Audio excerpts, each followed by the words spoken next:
Samantalahin ko na yung pagkakataon na makita ninyo kung ano yung iniwan ni Yolanda. Nandito po ako ngayon sa labas ng bahay. Ito po yung aming bahay. Nakikita po nyo yung tangke. Saka yung taas sa bubong na yan po yung metal trusses o yung beam. No? Tiniklop yan na parang lata ni Yolanda. Yan. Ito po yung bahay ni Lola Kuroy. Kung saan wala na natira.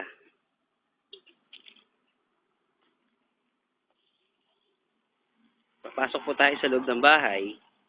At ito pong mga yero na nakikita nyo ngayon. Yan. At saka yan. Yan. Galing yan doon sa kabilang street sa bundok. Nilipad yan ng mga 500 meters away.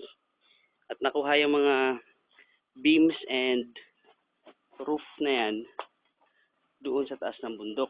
Ano po? Ayan. Ayan sila lahat. Kung nakikita nyo po, no? Ayan yung mga bubong. Baka magtaka kayo, ba't sobrang dami? Kanina naman maganda ang harap ng bahay. Ito na po yung bahay. Yung kisame, yan sa labas, wala. Yung mga bubong na yon, dito galing yan. Ayan. Wala na pong bubong yan dyan. Kasi yan po ay terrace na, yan, palayan. Wala na po. At ang sa taas po ng bubong na yan, kung nakikita nyo po yung bubong na to, ang kadugtong yan ay wala na. Bandang likod. Yan, dyan. Sa taas na yan. Wala nang bubong yan dyan.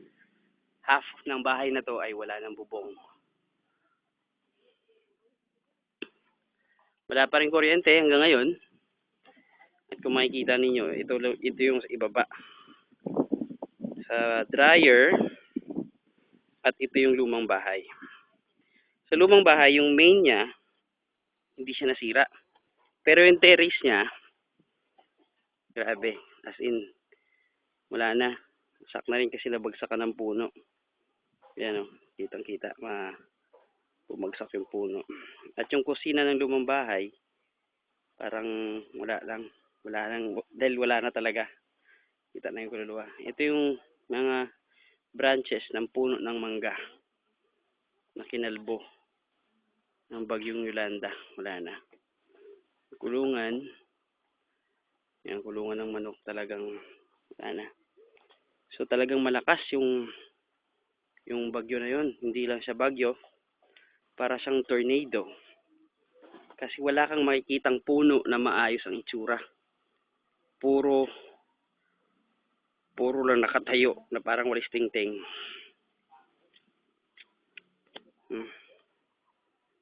So, maswerte pa rin kami kasi walang nasaktan o namatay.